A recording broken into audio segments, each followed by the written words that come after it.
तो चलिए दोस्तों, जितने भी छात्र मैट्रिक का एग्जाम देने वाले हैं 17 फरवरी को दोस्तों, मैथमेटिक्स गणित का बिहार बोर्ड से, तो आप सभी के लिए ये वीडियो बहुत इंपॉर्टेंट रहेंगे। तो इस वीडियो को शुरू से लेकर अंत तक जरूर देखेगा। जितने भी छात्र मैट्रिक हैं दोस्तों, इस वीडियो को लाइक जरूर कर लीजिए और चैनल को सब्सक्राइब कर लीजिए, ताकि इसी तरीके से हम लोग जैसे ही हर सब्जेक्ट के न्यू वीडियो लेकर आऊँगा नोटिफिकेशन आपको मिलते रहेगा। जितने भी क्वेश्चन मैं बताने जा रहा हूँ दोस्तों, ये बहुत इंपॉर्टेंट है और यहाँ से आप लोग जितने भी क्वेश्चन मैं बताऊँगा सारे के सारे आप लोग बोर्ड परीक्षा में छपने वाले हैं ना। तो शुरू से लेकर अंत तक जरूर देखा, एक एक क्वेश्चन इंपॉर्टेंट है। और वीडियो को लाइक करके जरूर शेयर कर दीजिए दोस्तों सभी अपने दोस्तों में, ताकि आपके फ्रेंड्स लोग भी यहाँ से काफ़ी सारे क्वेश्चन को सीख पाए और अपने एग्जाम्स में काफ़ी अच्छे नंबर से पास हो सके। ठीक है, तो चलिए दोस्तों, इस तरह के आप लोग को क्वेश्चन पेपर मिलने वाले हैं। तो चलिए एक एक प्रश्न इंपॉर्टेंट है, हम लोग समझते हुए चलेंगे। वीडियो को शुरू से लेकर अंत तक जरूर देखेगा दोस्तों, ठीक है ना।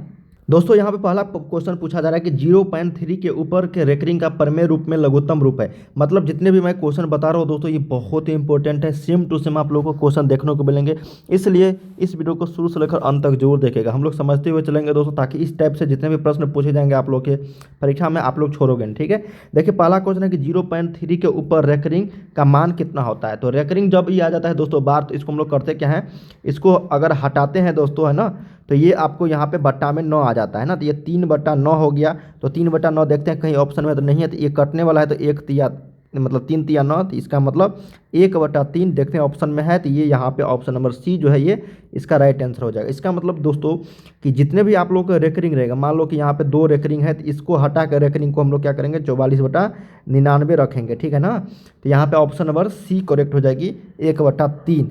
हालांकि 3/9 होगा, लेकिन इसको कटाने के बाद लघुत्तम रूप बोला जा रहा है ना, तो 1/3 हो जाएगी। चलिए अगला प्रश्न देखते हैं दोस्तों। कहा गया है कि 3+2√3 जो है वो कौन सी संख्या है।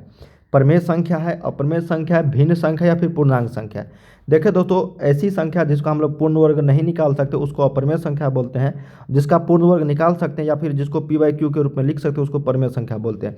अब देखिए दोस्तों, यहाँ पे 3+2√5 है ना। तो 3+2√5 में यहाँ पे √5 आ गया दोस्तों, तो इसका मतलब ये पूर्ण वर्ग नहीं है। पूर्ण वर्ग क्या है दोस्तों, ये नहीं है। और इसको हम लोग क्या करेंगे दोस्तों, p/q के रूप में भी नहीं लिख सकते हैं ना, p/q के रूप में नहीं लिख सकते हैं, इसलिए ये संख्या जो है अप्रमेय संख्या हो जाता है। तो इस तरह के जितने भी प्रश्न पूछे जाएंगे तो हमेशा आप लोग जिसका पूर्ण वर्ग नहीं निकाल पाएंगे उसको अप्रमेय संख्या लगाना है। चलिए तीसरा क्वेश्चन देखते हैं दोस्तों। कहा गया है कि बहुपद x² + 5x - 6 का जो घात है, घात वो कितना है। तो देखने ही से लग रहा है दोस्तों, यहाँ पे x² है प्लस यहाँ पे 5x है दोस्तों और -6 है। तो इस बहुपद में जो हाईएस्ट घात है दोस्तों, x का जो पावर है, x का जो घात है यहाँ पे कितना है, मैक्सिमम 2 है। तो ये क्या हो गया दोस्तों, आपका द्विघात हो गया। कितना, द्विघात। तो द्विघात में कितने घात होते हैं, टोटल 2 होते हैं। जो ऑप्शन नंबर यहाँ पे डी में जो ये करेक्ट हो जाएगी दोस्तों, ऑप्शन नंबर डी। तो the degree of polynomial x² + 5x - 6 is 2। जितना पावर रहेगा उतना घात हो जाएगा। ठीक है ना। चलिए अगला प्रश्न देखते हैं, 4 नंबर। कहा क्या है दोस्तों कि द्विघात समीकरण का मानक रूप क्या है। मानक रूप का मतलब दोस्तों स्टैंडर्ड फॉर्म है ना इसका, या फिर आप लोग को पूछा जा सकता है व्यापक रूप। व्यापक रूप भी पूछा जा सकता है, या फिर इसी को हम लोग बोलते हैं दोस्तों मानक रूप। ठीक है, तो मानक रूप की अगर बात करें दोस्तों, तो इसका मतलब ये हो जाता है, देखो इसका ax² + bx + c = 0। यही होता है दोस्तों इसका मानक रूप, जहाँ a का मान जो है यहाँ पे, जहाँ a का मान नॉट इक्वल टू यहाँ पे 0 होनी चाहिए, तभी ये द्विघात समीकरण का मानक रूप हो जाता है। तो यहाँ पे देखते हैं किस ऑप्शन में, तो ऑप्शन नंबर यहाँ पे सी में है दोस्तों, ax² + bx + c = 0। यहाँ पे जो है a नॉट इक्वल टू यहाँ पे 0 होगा। ठीक है ना, तो ऑप्शन नंबर यहाँ पे सी जो है ये करेक्ट हो जाएगी। समझ में आया ना। चलिए अगले प्रश्न की ओर हम लोग चलते हैं दोस्तों। कहा गया है कि एपी का nवां पद है। एपी का nवां पद है, जब पहला पद ए है ना, किसी एपी का nवां जो है वो पद है। ठीक है, और पहला पद ए है और सार्वंतर डी है। इसका मतलब दोस्तों एन का वैल्यू एन है ना। पहला पद इसका मतलब ए बराबर ए है और डी बराबर यहाँ पे डी है। समझ में आ रही ना। इसका हम लोग फार्मूला जानते हैं दोस्तों, टी एन बराबर होता है ए + n - 1 × डी। अब सभी ए के जगह पे ए है, एन के जगह पे एन है और डी के जगह पे डी है। तो देखते हैं किस फार्मूला में, तो ये ऑप्शन नंबर आपका ए जो है यही आपका फार्मूला पूछा गया दोस्तों, a + n - 1 × डी। यही आपका करेक्ट आंसर हो जाएगी 5 का ए। ठीक है ना। चलिए अगले प्रश्न की ओर बढ़ते हैं। अगर समझ में नहीं आया है दोस्तों तो कमेंट जरूर किया करिए, ठीक ना। और लास्ट में मैं आप लोग के एक क्वेश्चन भी पूछूंगा, जिसका आप लोग को कमेंट बॉक्स में जवाब देना है। वीडियो को हर जगह शेयर जरूर कीजिए, जितने भी छात्र मैट्रिक के एग्जाम देने वाले हैं दोस्तों, फटाफट। और चैनल को सब्सक्राइब कर लीजिए, ताकि इसी तरीके से हम लोग जैसी न्यू वीडियो लेकर आऊँगा नोटिफिकेशन दोस्तों आपको मिलते रहेंगे। चलिए अगला प्रश्न है कि सभी वृत्त जो होते हैं, सभी वृत्त होते हैं दोस्तों सर्वांगसम, समरूप, असमरूप या फिर इनमें से कोई नहीं। देखिए दोस्तों वृत्त की बात हो रही है, तो वृत्त जो होता है दोस्तों इस तरीके का होता है, इस तरीके का, इसका देखो इस तरीके का होता है, इस तरीके का, है ना। इसका ढांचा देखो दोस्तों, साइज में भले ही अलग हो सकता है। इसका मान लो कि 2 सेंटीमीटर त्रिज्या, इसका 3 सेंटीमीटर है, इसका 2.5 है, इसका 1 है। तो देखो सभी का आकार अलग अलग है, लेकिन ढांचा जो है इसका दोस्तों, है ना, रूप जो है क्या है, सेम है। तो इसको हम लोग क्या बोलते हैं दोस्तों, समरूप। क्या बोलते हैं, समरूप बोलते हैं दोस्तों। सभी वृत्त समरूप होते हैं। इसी तरह से सभी समबाहु त्रिभुज क्या होता है, सभी समबाहु त्रिभुज क्या होते हैं दोस्तों, समरूप होते हैं ना, सब समरूप होते हैं। सभी आयत क्या होते हैं दोस्तों, सभी आयत क्या होते हैं, सभी आयत समरूप होते हैं, है ना। सभी वर्ग क्या होते हैं, सभी वर्ग भी समरूप होते हैं। इस तरह के प्रश्न को आप लोग को ध्यान में रखना है, पूछा जाएगा, ठीक है ना। चलिए जितने भी क्वेश्चन बन रहे थे मैंने आप लोग को बता दिया। अगला है दोस्तों कि बिंदु P -4,5 में भुज है, भुज। तो भुज देखिए x, y होता है दोस्तों, इसको हम लोग भुज बोलते हैं और y को हम लोग कोटि बोलते हैं, ठीक है ना। तो यहाँ पे x के जगह पे कितना है, -4 है और y के जगह पे 5 है। तो इसमें भुज कितना है दोस्तों, भुज x अक्ष पे है, इसका मतलब -4 इसका भुज कहलाएगा। तो 7 का ऑप्शन नंबर क्या हो जाएगा दोस्तों, यहाँ पे C आपका सही हो जाएगी। चलिए अगला प्रश्न देखते हैं दोस्तों। कहा गया है कि 1 + tan² बट्टा में 1 + cot² जो बराबर है वो किसके बराबर है। काफ़ी शानदार प्रश्न है दोस्तों। हम लोग एक फार्मूला जानते हैं, इसको फार्मूला पे आपको लगाना पड़ेगा, है ना। देखिए इसका फार्मूला हम लोग जानते हैं दोस्तों, 1 + tan² जो होता है, देखिए sec² माइनस tan² बराबर 1 जानते हैं, है ना। तो इस 10 को हम लोग इस साइड लेकर आ जाएंगे दोस्तों। देखो sec² बराबर, अगर इस साइड लेकर जाएंगे तो 1 प्लस माइनस में है तो tan² प्लस में आ जाएगा। तो इसके जगह पर हम लोग क्या लिखेंगे, 1 + tan² की जगह पे sec² लिख सकते हैं। अब बट्टा में 1 + cot²। इसका एक और फार्मूला जानते हैं दोस्तों कि cosec² माइनस cot² बराबर 1। तो इसको हम लोग cosec² इधर लेके जाएंगे cot² को, तो ये 1 प्लस आपका cot²। अब यही ना है दोस्तों यहाँ पे सेम टू सेम, तो इसको हम लोग cosec² लिख सकते हैं, ठीक है। अब हम लोग जानते हैं दोस्तों sec² बट्टा में 1 cosec² को हम लोग 1 बट्टा इसको cos² लिख सकते हैं, फिर बट्टा में 1 बट्टा sin² लिख सकते हैं ना। तो sin² ऊपर में चला जाएगा दोस्तों, तो sin² बट्टा में ये cos²। इसका जो फार्मूला होता है ये tan² के बराबर हो जाएगा, ठीक है, जो ऑप्शन नंबर आपका डी में है। दोस्तों काफ़ी सिंपल प्रश्न था, बस आपको दिमाग लगानी थी। जब भी इस तरह के प्रश्न पूछे जाएंगे दोस्तों तो आपको इसी वाले फार्मूला पे लगानी है, sec² माइनस tan² बराबर 1। उसी तरह से इधर लेके जाएंगे, फिर cosec² माइनस cot² बराबर 1। सिंपल है दोस्तों, बस आपको थोड़ा सा यहाँ पे कैलकुलेशन करना था। sec² बट्टा cosec² को, sec² का जो उल्टा होता है दोस्तों फार्मूला 1 बट्टा cos² होता है, और sin² का उल्टा होता है cosec²। तो cosec² बराबर 1 बट्टा sin², फिर sin² को ऊपर लेके जाएंगे तो sin² बट्टा cos², मान आ गया आपका tan² के बराबर। चलिए अगला प्रश्न देखते हैं दोस्तों। कहा गया है 9 नंबर आपका कि एक वृत्त की कितनी स्पर्श रेखाएं हो सकती है। देखिए दोस्तों यहाँ पे एक वृत्त है, क्या है दोस्तों, एक वृत्त है। मान लो कि एक वृत्त है, ठीक है ना, मान लो एक वृत्त है, इसकी कितने स्पर्श रेखाएं हो सकती है, तो भाई अनंत हो सकती है। देखो इस तरीके की ये रेखा, ये हो गया आपका, ये हो गया, ये हो गया, ये हो गया, मतलब अनंत हम लोग खींच सकते हैं ना। किसी एक वृत्त की कितनी स्पर्श रेखाएं हो सकती है, अनंत। अब इसी में थोड़ा सा दिमाग वाला क्वेश्चन पूछ दिया जाएगा दोस्तों कि किसी वृत्त पर एक बिंदु से कितनी स्पर्श रेखा खींच सकते हैं, किसी एक बिंदु से। तो जैसे एक बिंदु मान लो कि यहाँ पे है, तो इस बिंदु से हम कितना स्पर्श रेखा खींच सकते हैं दोस्तों, 2 ही खींच सकते हैं। कितना खींच सकते हैं, 2 ही, इसलिए याद रखना है, ठीक है ना। एक वृत्त की कितनी स्पर्श रेखा हो सकती है, अनंत। लेकिन एक बिंदु से कितनी स्पर्श रेखा खींच सकते हैं, तो केवल और केवल 2 स्पर्श रेखा खींच सकते हैं, तो याद रखिएगा। चलिए अगला प्रश्न। नेक्स्ट क्वेश्चन हमारा है दोस्तों 10 नंबर के, वर्ग की भुजा एवं विकर्ण के बीच का जो अनुपात होता है वो कितना होता है।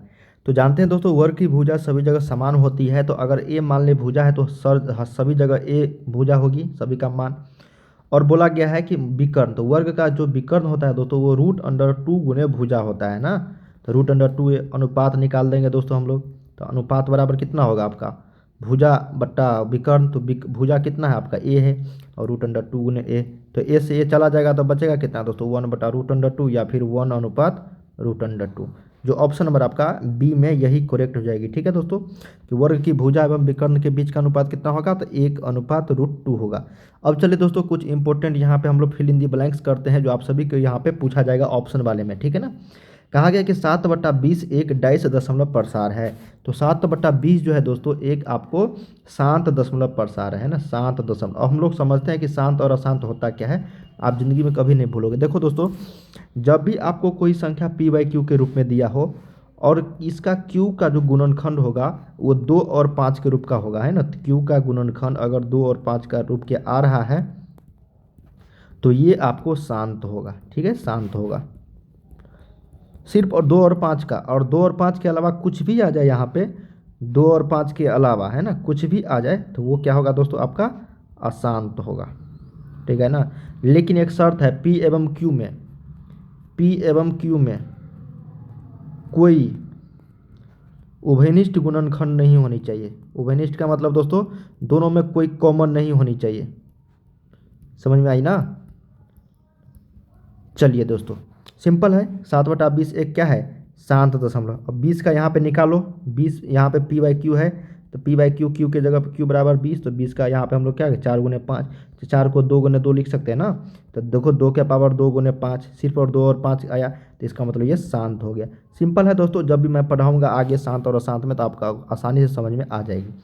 12 नंबर है कि एक घात वाले बहुपद कहलाते हैं, तो एक घात वाले को हम लोग क्या बोलते हैं दोस्तों, रैखिक बहुपद बोलते हैं।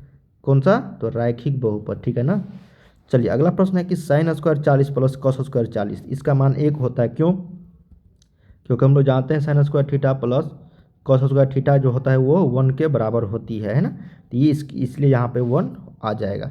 अगला प्रश्न है कि सभी सर्वांगसम आकृति क्या होती है दोस्तों, समरूप होती है।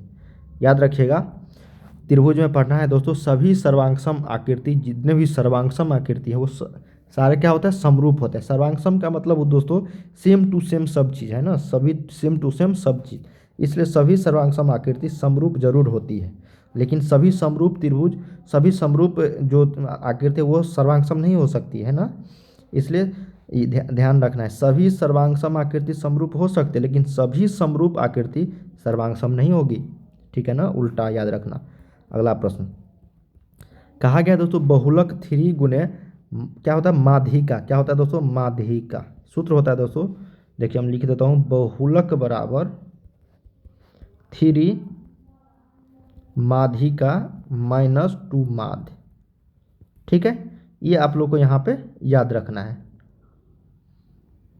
ठीक है ना, चलिए यहाँ पे क्या हो जाएगा माध्यिका हो जाएगा। अब अगला प्रश्न है दोस्तों, कहा गया है कि यदि ABC AP में है तो B बराबर क्या होगा, तो B बराबर हम लोग जानते हैं दोस्तों क्या होगा बताओ, B बराबर होगा दोस्तों A + C/2। मान लो दोस्तों उदाहरण के तौर पे यहाँ पे B बराबर होगा A + C/2। अब उदाहरण देते हैं, मान लो कि ABC के जगह पे 1 है 2 है 3 है। ठीक है, अब हमको B का मान निकालना है, B का मान मतलब 2 यहाँ पे है, ये A है, ये B है और ये C है। अब B का मान हमको 2 निकालनी है दोस्तों, तो हम लोग क्या करेंगे यहाँ पे, है ना, इस दोनों को जोड़ के देखो, B बराबर 3 + 1/2, 4/2, तो कितना आया 2, देखो बराबर हो गया ना, इसलिए B बराबर A + C/2 यहाँ पे फार्मूला आ जाता है दोस्तों, जब ABC अगर AP में है तो। ठीक है ना, चलिए अगला प्रश्न है कि थेल्स प्रमेय को क्या कहा जाता है, तो थेल्स प्रमेय को दोस्तों आधारभूत समानुपाती का प्रमेय कहते हैं। क्या बोलते हैं दोस्तों, आधारभूत समानुपाती का प्रमेय, आधारभूत समानुपाती का प्रमेय। ठीक है, चलिए किसी वृत्त में स्पर्श रेखा त्रिज्या पर क्या होती है दोस्तों, लंब होती है, याद रखिएगा लंब होती है। अगला है दोस्तों कि PE का मान, देखिए दोस्तों PE का मान, PE + PE' का मान 1 के बराबर होगा, कितना भी होगा दोस्तों तो 1 के, सभी प्रायिकताओं का मान 1। वृत्त OR में कोण Q वाले त्रिज्यखंड के संगत चाप की जो लंबाई होगी दोस्तों वो आपको होता है PQR/180 डिग्री।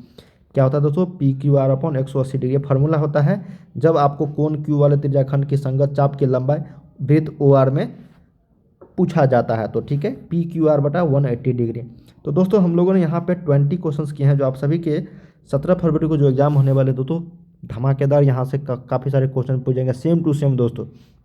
मैं आप लोग को अब से रेगुलर मैथमेटिक्स के वीडियोस देने वाला हूं दोस्तों, गणित के। वीडियो को लाइक कर लीजिए, चैनल को सब्सक्राइब कर लीजिए, ताकि इस तरीके से आप लोग को रेगुलर वीडियो देखने को मिलते रहेंगे। तो चलिए दोस्तों, हम लोग मिलते हैं नेक्स्ट वीडियो में, तब तक के लिए जय हिंद जय भारत।